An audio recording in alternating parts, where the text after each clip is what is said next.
Welcome to Hacking Founders. where we are unlocking the secrets of leadership and innovation so you can learn from others' experiences.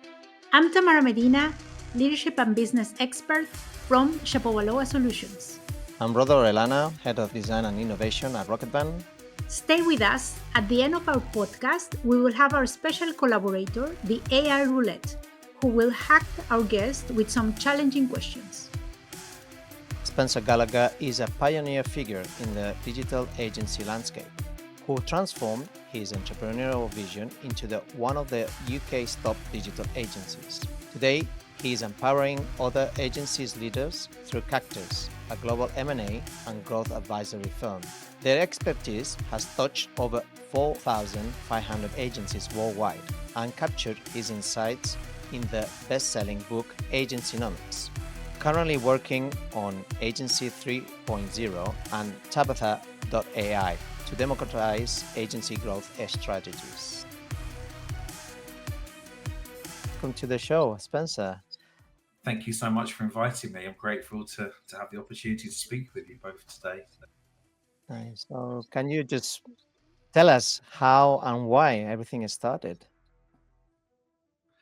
Gosh, I didn't have a good start in life. I grew up in quite a poor environment. My parents got divorced. My mum bought a small flat so my sister and me could have a bedroom each, and she slept on a camp bed in the lounge. I left home and school at 15, 16.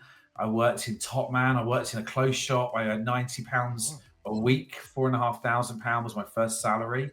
And the future didn't look good for me. But yeah, basically, in my spare time, I learned to build websites.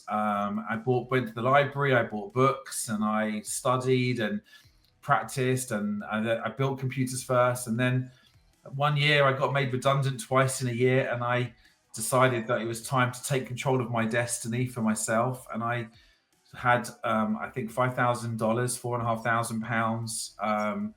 And I had enough money to last. It was redundancy. I had enough money to last 3 months. So I set up an agency up, building websites. And that was really where my entrepreneurial career started, basically. Nice. So I think we lost Tamara.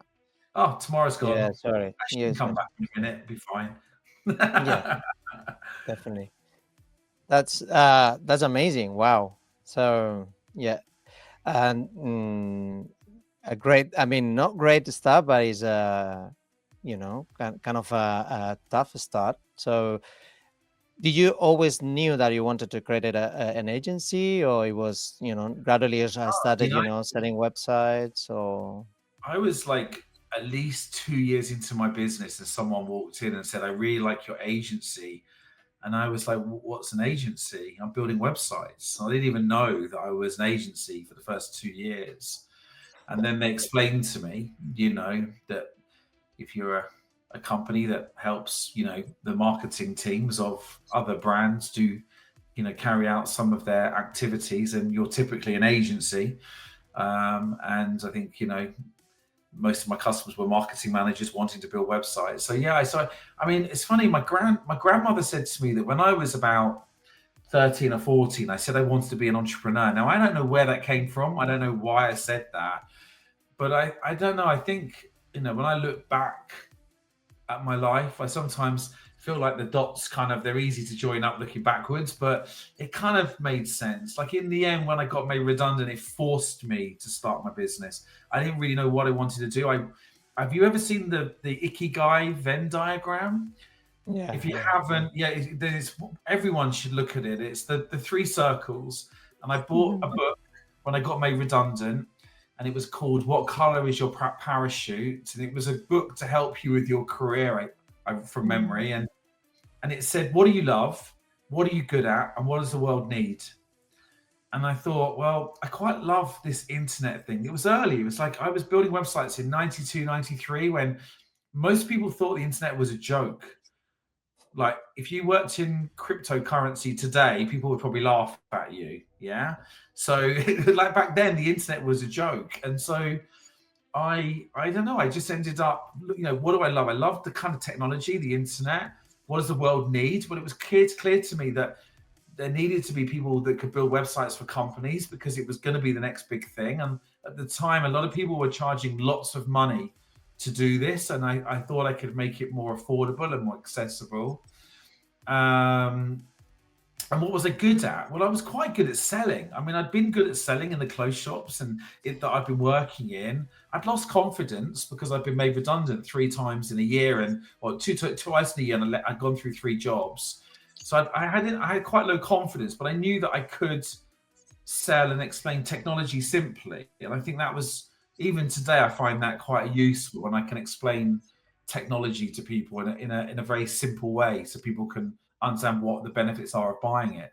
So so I guess it was an accident really, but it also all kind of made sense that when I looked at those 3 things, I thought I should start trying to build websites as a business. My wife, who was my girlfriend at the time, she had a couple of businesses, and she said it's really horrible running a business. Are you sure? It's stress, it's pressure. It's not as glamorous as you think. You might be better off just having a job. And I was like, no, I think I need to try this now. It felt right. And, I started it. I had £1,500 a month for 3 months. So what I had to do was I had to earn by the end of 3 months, £1,500, because that's what I could live off at that stage of my life. I had no car. I walked to my mum's house where the shed was I was 27 at the time. And by the end of the 3rd month, I'd actually earned £1,500. And I said to my wife, look, I don't think in 1 more month I could earn another 1,500. I don't think it's possible. And I went back to the office to close it down basically at the end of month 3. And I walked into my shed, my office, my purple shed, and the phone rang, and I picked the phone up, and it was someone who I'd helped fix his email 3 months before. Someone had rung me and said, my email's not working. I've been made unemployed. I need to send my CV in. Could you help me? I helped him. He tried to pay me. I said, you can't pay me. You've got no job. He said, yeah, but you've got a business. I said, don't worry.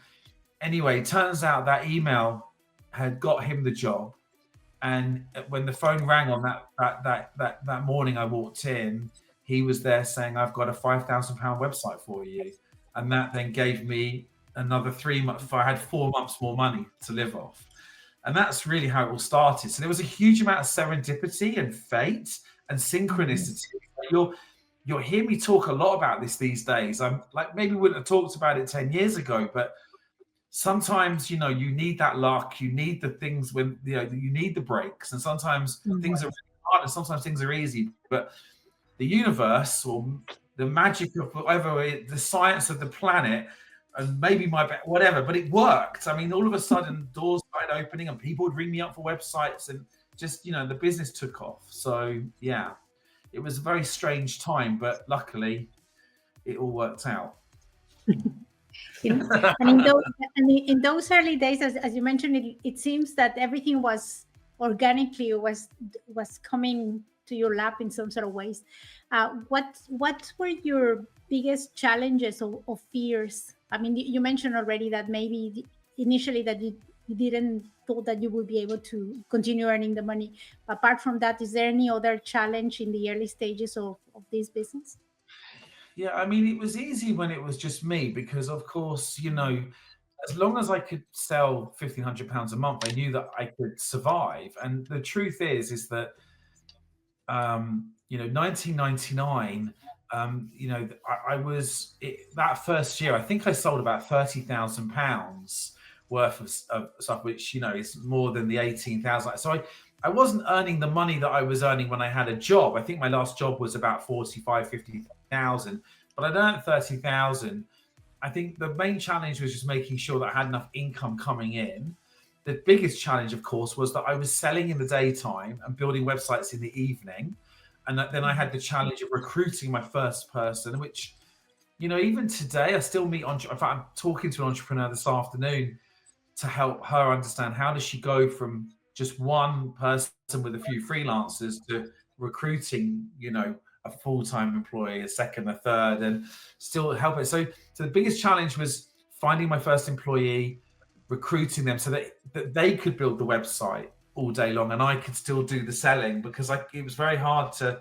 I mean, I was working all day and all evening.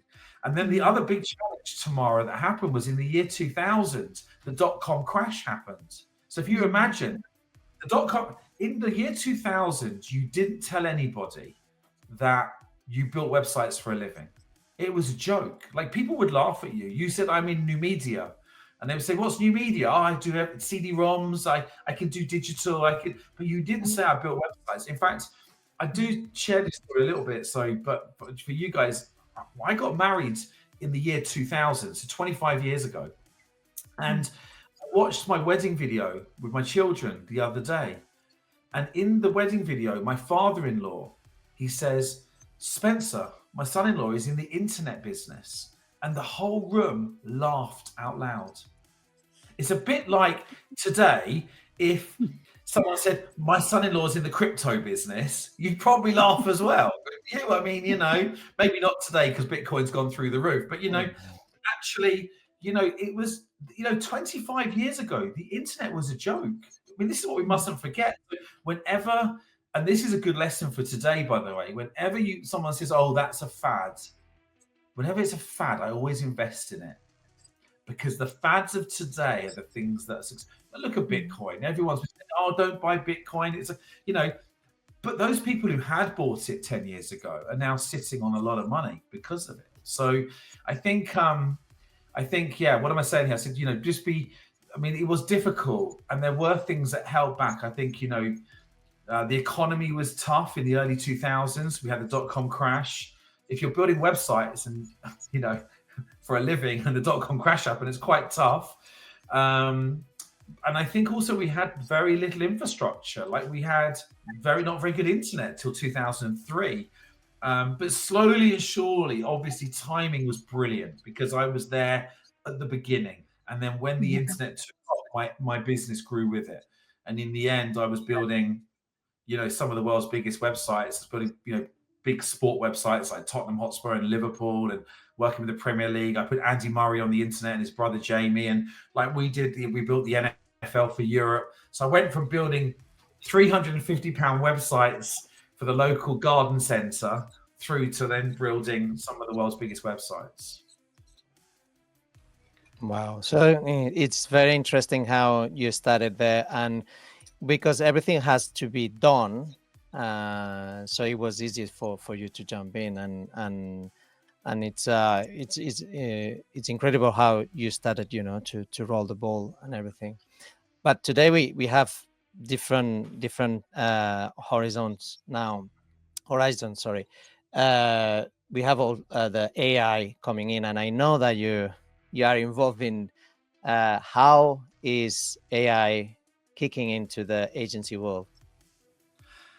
Yeah, I mean, and I think it's one of the advantages of being at the beginning of the internet is it really helps now because history repeats itself. I'm convinced of that. Like, what I see today is very similar behaviors around AI, and how it was in the early days of the internet. The main difference is when the internet started, we didn't have the internet, if that makes sense. Like, you had to go to the library to learn how to program, buy a book, or rent it.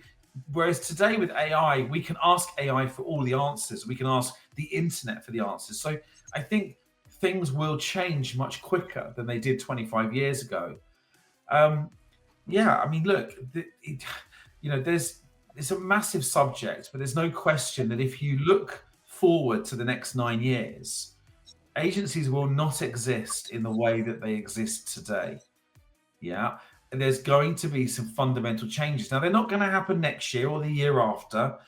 And there is an element of it being evolutionary, not revolutionary. But there's no question that the landscape is already starting to change and that agencies do need to start thinking about the future today. Because I think that if you don't, there's going to be some major disruption. Did you see Mark Zuckerberg last week? He spoke to Joe Rogan and he said that at Meta, every single mid-level engineer will probably not have a job within a tech business anywhere in the world by the end of next year because they're not needed anymore. Now, I don't know whether that's an over dramatic. I mean, it may take longer than a year for that transition to happen. Experience tells me when someone says it's a year, it's always 2 or 3.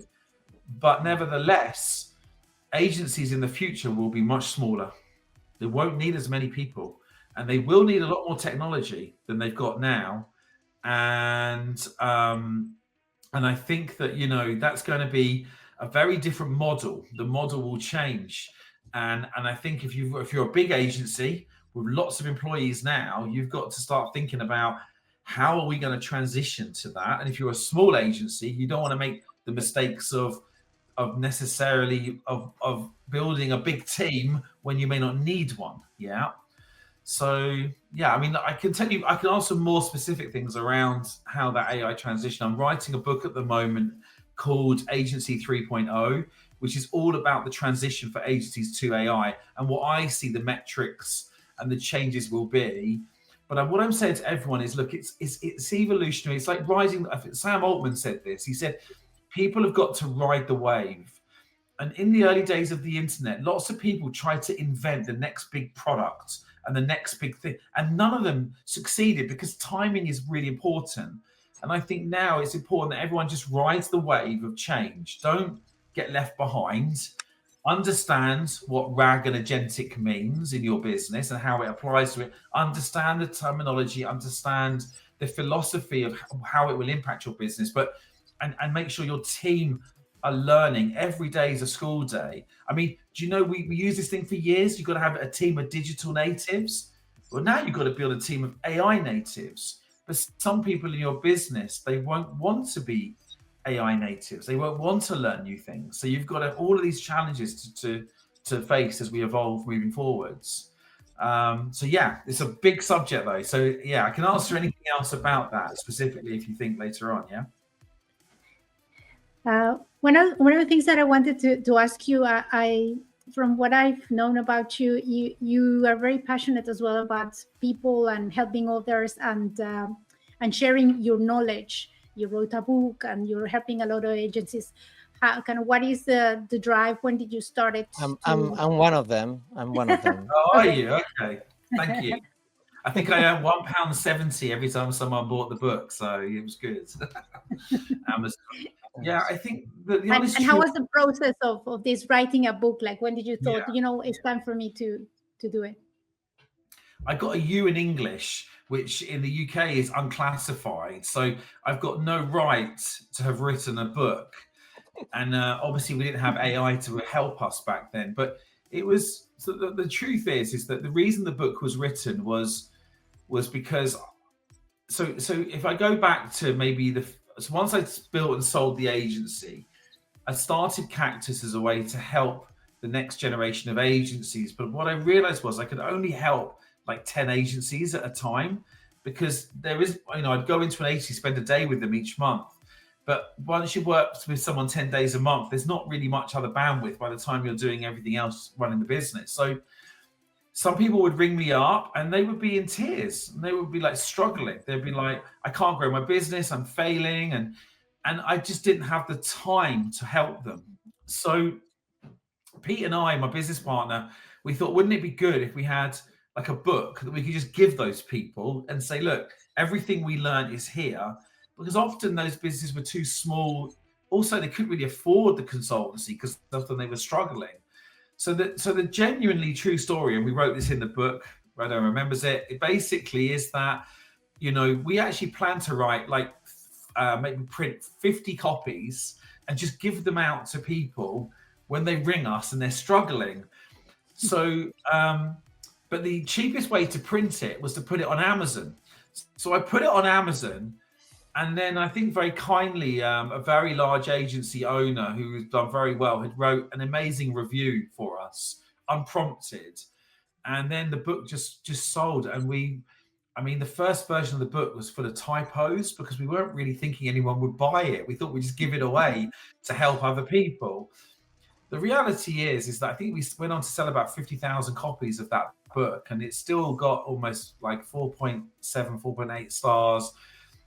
It is starting to get a little bit dated. I still think it's a valuable resource, but the new book will hopefully help that. But I think helping other people is very important. Like I did get success by starting and building and selling my agency, and I still do my best to pay it forwards. I think most entrepreneurs are like that. I think we do like to pay it forward. We are grateful for the people that helped us when we had our journey in the early days. So yeah, Pete and I, we launched the first communities to help agencies, and obviously we now have Agencynomics, which is now part of the Alliance of Independent Agencies, which supports independent agencies and tries to give them the resource, the tools, the networks they need to thrive and survive. The industry that we're in. So when I had my agency, there was nothing. There was no one to help. There was no online resources. I had to make a lot of mistakes. But one of the greatest things about Cactus, about doing my day job, is I just get to go and see all the mistakes people make, and then find out who does what right, and then which people do it the same way, and it works every time, and then sharing those ways. That's the real secret. Not sharing what we think will work, but sharing what we've seen works. So that's really the story. But I think it's all part of karma. I do think that in business you've got to be respectful of karma. You've got to help others. You've got to understand that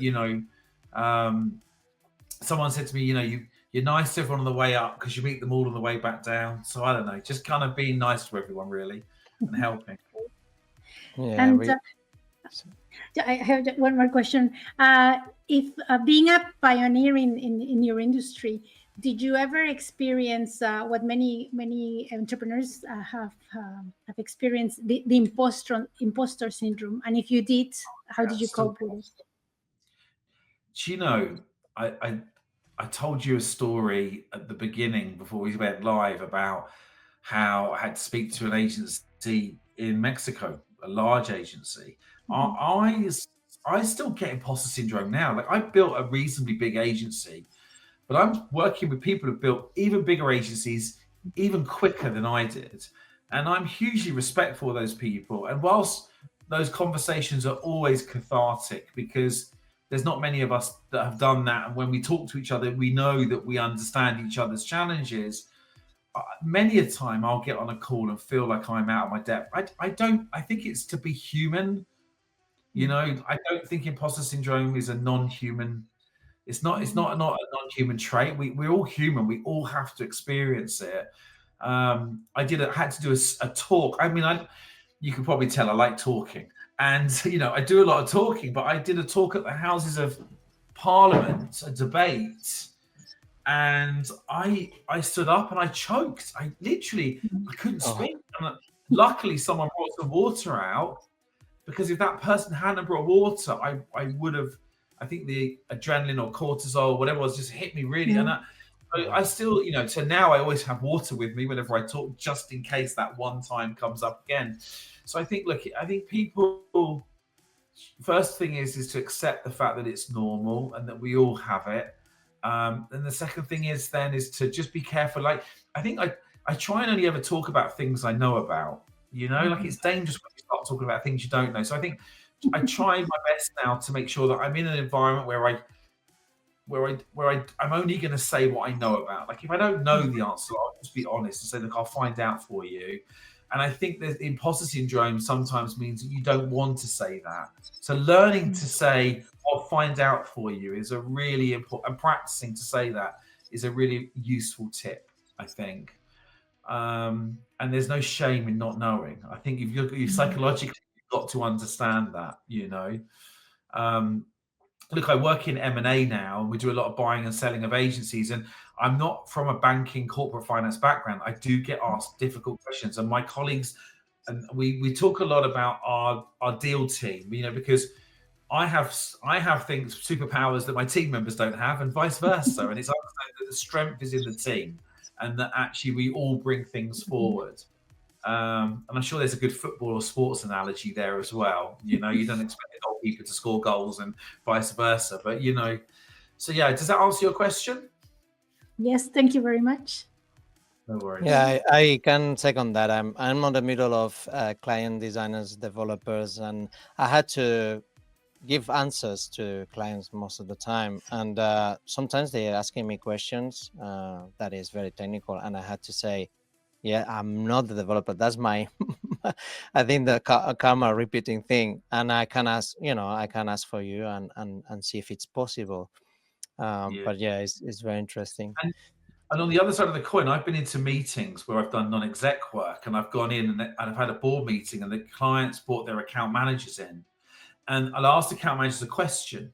Now, because they have imposter syndrome, they don't want to be seen to be not good at what they do, so they'll start coming up with all sorts of nonsense and blagging. And I'm like it's okay to say I don't understand. Like it's not a problem. So I don't understand. I don't know. What would you do to help? And I think that sometimes the imposter syndrome actually can damage you because you're so busy trying to prove or use the word blag, but you're trying to not look like you don't know the answer to every question. You actually look stupid for it, and people probably see through that. So I think, just being a little bit more assertive around, I don't know the answer to that question, let me find out for you. And you'll probably find 95% of the answers genuinely, right? So it's impossible to have an answer for everything. And I think it's human being to have your limits. We are not ChatGPT that if I don't know, I will create for you. Don't worry, I will give you an answer. And I think it's wrong because you mislead. ChatGPT has You can imposter mislead. syndrome, doesn't it? Because it always Big gives you one. an answer no matter what, even if it's not a very good one. Yeah, exactly. So when you're presenting to when you're pitching for funding, I learned from my clients that they have an answer for instead to say we don't know, we're working on it. What about this? We're working on it. You will have it in the next version of the product, and you always sort it out. And then they're running to the CTO or whatever. He's like, "Can we build this?" No or yes. But yeah, it's interesting. So I think we have it's time to welcome our AI roulette. Spencer, are you ready? I am. So here it is. Terrifying to some people. No, it's very gentle. We are very surprised that it's creating questions that they are not. So it's a disclaimer here. We are not involved on that. So it's purely no. But so far it has been. I don't want it to talk about. Yeah, okay. So far it has been okay. So let's see what it says. Okay, if you could have a candid conversation with one of your competitors, what would you want to ask them?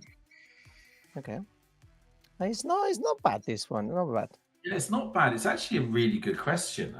It's not one. If I could, We were expecting a bit more spicier, but well.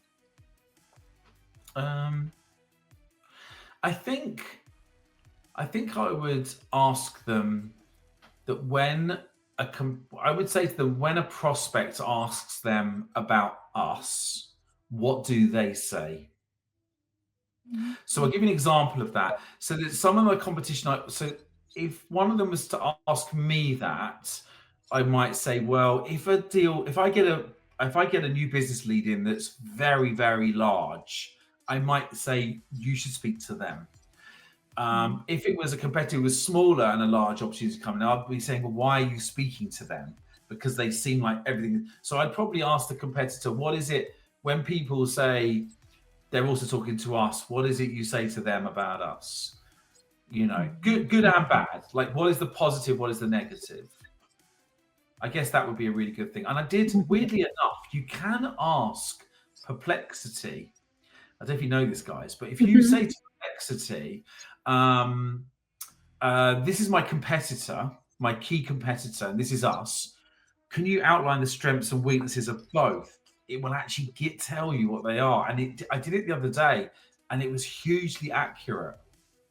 I mean, it really almost told us what we were doing wrong in our positioning compared with them, put it that way. And then it told us what we were doing better than them in another area in terms of services. So yeah. Do you think That's that's a a good good. enough answer? Yeah, it's Yeah. a very, very good answer. Lots of, and I didn't know about this. You could compare and analyze this way. So I think Yeah. for a lot of the audience, it will be interesting to I do think, this exercise. Yeah. yeah, I mean, you did talk about, AI earlier, and I think one of the biggest things that so as a growth consultancy and M&A firm, in a way, and my expertise is agencies, I have to obviously learn about these things myself. I can't just give advice without knowing everything. So I've spent a huge amount of time and research on many AI tools. I think I wrote a post last week saying that in Cactus we're using about 27 separate tools at the moment to improve the way that we work from a business perspective, from a client experience perspective, and from an operational perspective, and also a future perspective. And I think Perplexity is one of those tools that, like ChatGPT, should be in the regular stable for agencies, because if you are doing a pitch for a client and you want to understand their business sector, industry, and their business themselves better, Perplexity is the tool to give you that data and insight and research, and it will cut down on your pitch times, which we all know are often too much and all done for free. But it will really help, and it will be the best £20 you ever spend. I would say that an agency that uses Perplexity will probably always beat an agency that doesn't. So I put that out there as my free tip for everybody. Oh, amazing! So that's is what it will be differentiating any business on the future if they implementing and well implement, not just for the sake of using AI. Like some companies they were implementing blockchain Web3 without any reason. It's just because it's fancy, it's shiny. Yeah. How do you see the future of AI in terms of using in an agency or on any business? Because now we're using obviously the CEO of everyone is talking about AI agents, but how do you see that implementing I think, on I mean, look, there's two. I mean, I did write, and I have a Substack channel. I've just started. I wrote an article last night on Rag and Agentic, and I think just to kind of, like, without going into too much detail on that now, I think what I'm seeing on my high level overview, really, to sort of summarize for agencies, is it's smaller teams working with AI tools and technology and there are three areas of a business, I would say. There's the kind of the internal operations, so the finance, the way that you maybe the way that you write your own social media posts, the way that you create your own thought leadership content, the way you carry out your research. Everything internally is one area where AI tools will improve that efficiency. The second area is the way you manage your clients. So the way that you work with your clients and enhance the client experience will actually, I think clients will be the new gold in the world of AI, but I think clients will need a deeper, richer experience, and the relationship will become more and more important. However, you're going to be your ability to respond quicker, your ability to be able to understand their business better, using tools to manage the client relationship, and also the way their work is delivered, is the second area that needs to be improved. And then finally, the last area is your own services. So what is it that you're creating in terms of productizing your services that's going to enhance your customers' business? So that when they work with you, what tools are you going to do that's going to automate the planning and buying of media, or the ability for them to rapidly roll out campaigns against target personas, but rather than just being quality, not quantity, it'll be quality and quantity of output. So I think that you've got these three areas in the business everyone's got to look at. I think the client is going to take more center stage, more client centricity, flatter structures, I think that niches, I'm a bit anti niches as a person generally. Like a lot of other people will really talk a lot about the importance of niching, but in my experience, and I mean this genuinely, I've seen more agencies be successful that don't niche than that do. That's not saying that agencies that niche aren't successful, but niching is killed by recessions. Yeah, if your sector goes into a recession, then and you niche in an area, you're in deep trouble. Yeah. Whereas if you have multiple sectors, flex away when the economic landscape varies. I do think when you're small, niching your services is always important. But I'm telling you now, agencies with AI, much wider service lines. I do think they will go to more niche sectors because I think that different AI will work different in different sectors better. That's what's going to happen. ChatGPT is very generic. Yeah. I've built Tabatha. Tabatha is my AI who just knows about agencies, nothing else. And everything that I calling my AI she. I don't know whether it's a human or not, but everything that Tabatha knows is data from agencies and things specifically that have worked, not just generic. I got this out of an MBA book, on business. If you ask ChatGPT how to get leads into an agency, it gives you a generic list of marketing ideas. Tabatha will give you a specific list of what would help you and your type of agency. So I think more niche AI tools will definitely come through. And as you can see, I'm practicing what I'm preaching because we're developing that ourselves because I think it will enhance our customer experience if we're using AI with what we do. And I'll just give you one quick story on that, by the way, because I was doing an M&A transaction last year. So we were selling a very big agency, very successful agency. And during the process, they sent me a text message and they asked me a question about client churn rates in their type of agency. Now I had to dig deep. 25 years of working in integrated agencies, in niches, understand their services to understand what their churn rate should be in a forecast that they were having to provide the purchaser of their business. Now here was the caveat. They've not lost a client in 3 years. So what's the churn rate in a business that has? So I crafted this reply. It took me half an hour. It was on WhatsApp, wrote it out, and I gave my suggestion. And then I thought, I should have asked Tabatha. So I asked Tabatha, and her answer was exactly the same, if not a bit better than mine. And I was like, how? I mean, it freaked me. But if you imagine every bit of knowledge, the book, the podcast, the podcast series that we ran, all of the blog articles, everything I've ever emailed or written about agencies is all inside Tabatha. But not just me, but the whole team. So she's machine learning on top of all of our IP and knowledge. So her responses are even better now. So there's another really good example, I think, of how an agency could take its IP and use it within a platform, like that, to be able to offer an enhanced customer experience. So there you go. Wow. That's amazing. Do we have a time for another one? Yeah, let's do it. So. Let's see what it says.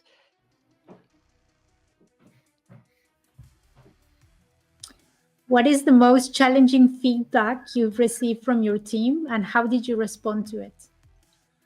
Yeah, I feel like I feel like the universe has definitely done that one, not AI. Right.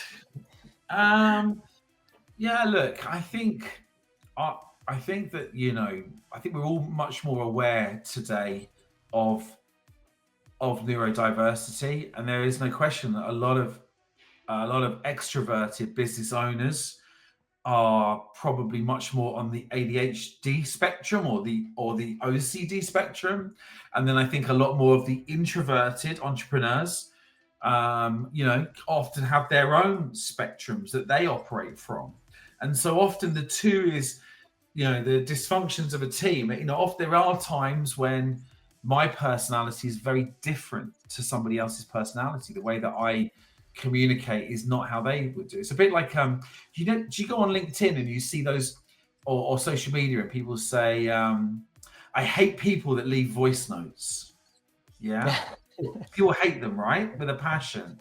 But for me, I hate people that send me really long, detailed emails. Because for me, like to the people that don't like voice notes, they don't realize that they also send things to me that I find really frustrating because they're too much detail, too comprehensive. It's like, so I think the main thing really is just the feedback that has been most important. Really, is just remembering that not everyone is like me, and that sometimes the way that I come across isn't necessarily how people best respond. And I think, sometimes when you're busy, even if you've got high emotional intelligence and high EQ, sometimes that level of empathy needs to come through more. Sometimes I can be a bit unforgiving if people come to me without properly thought through ideas and haven't done critical thinking on it.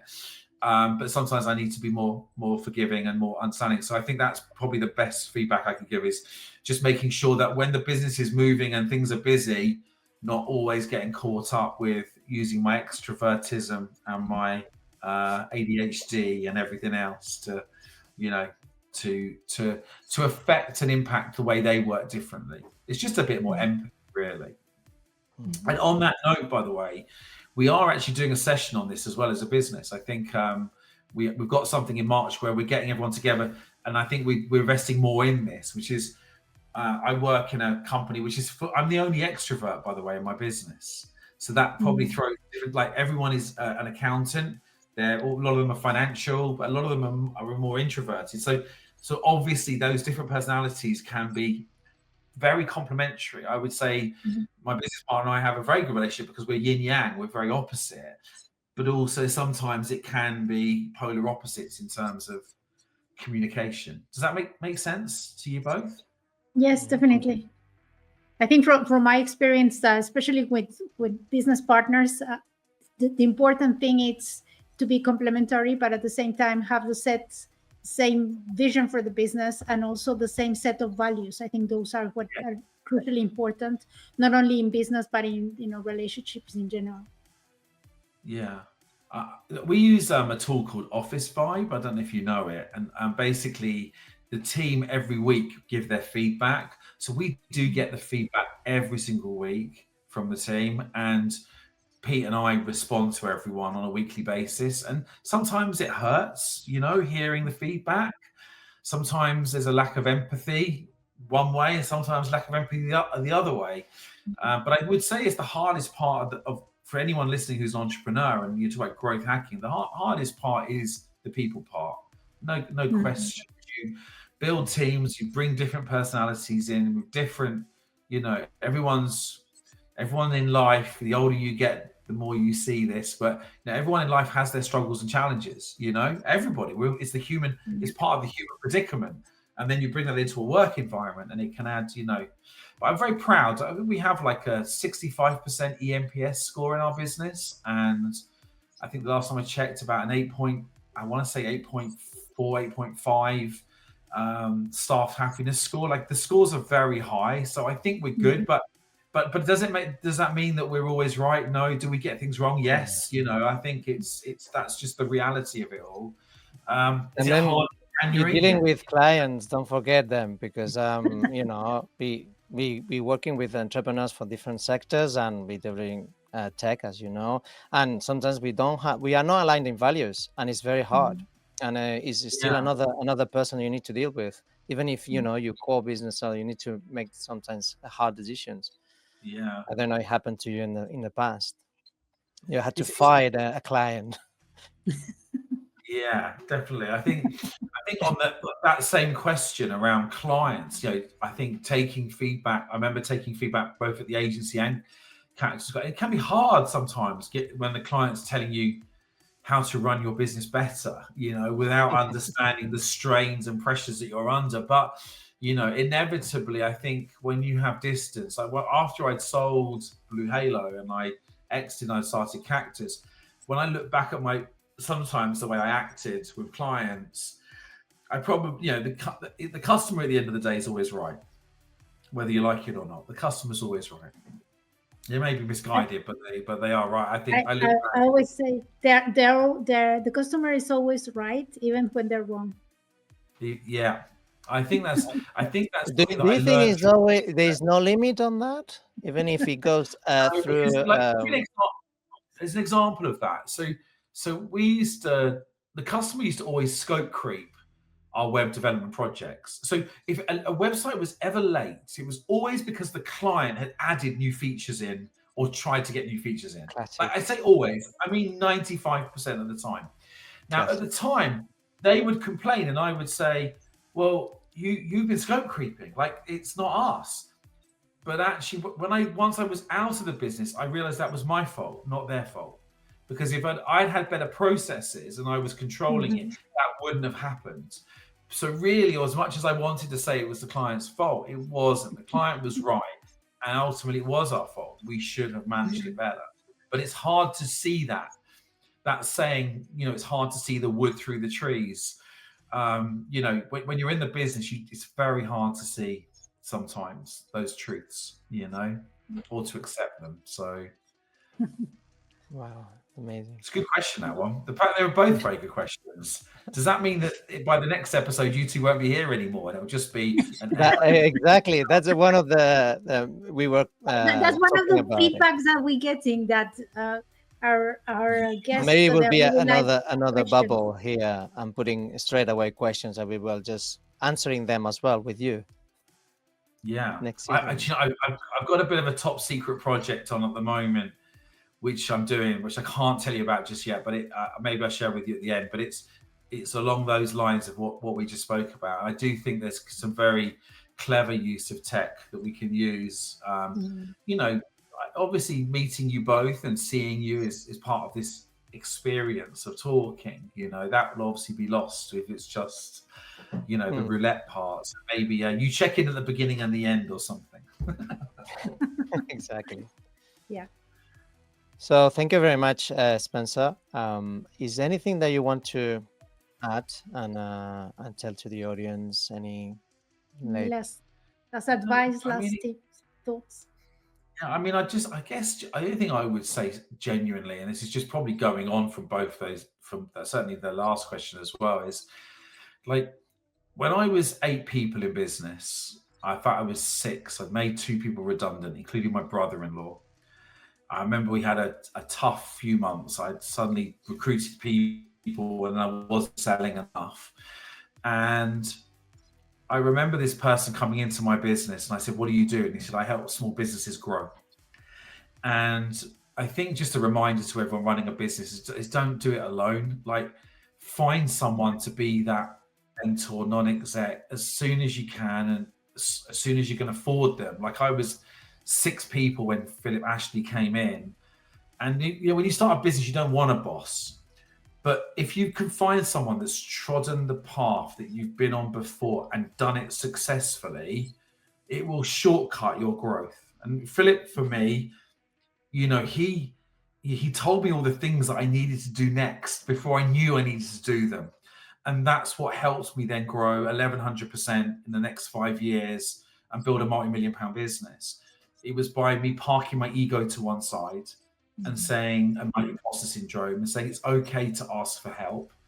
But it's also important to find the right person, because I see a lot of people taking on these people who've not done what they've done successfully. I mean, I experience this a lot. I'll get a lot of people trying to give me advice who've never done what I'm doing or have specific understanding of it.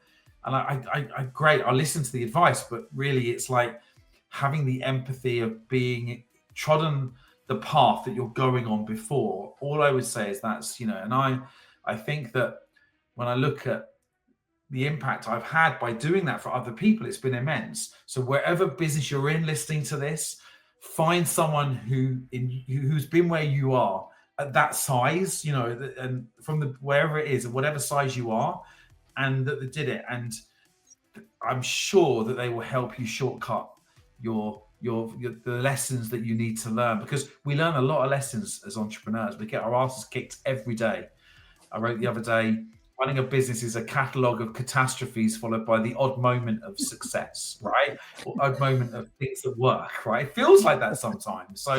So that's how I would end it, really. That's just my kind of, my genuinely heartfelt. I don't care who it is you speak to, but find that person and whatever they tell you to do, try it. Just give it a go. Like, what's the worst that can happen? It doesn't work. I mean, a lot of people I've advised over the years who paid me to advise haven't done anything I've said and haven't changed. And the ones who have, well, they're all multimillionaires right now. I think there's 77 of them that I've helped, do that. And that's great, because it's not about me making money.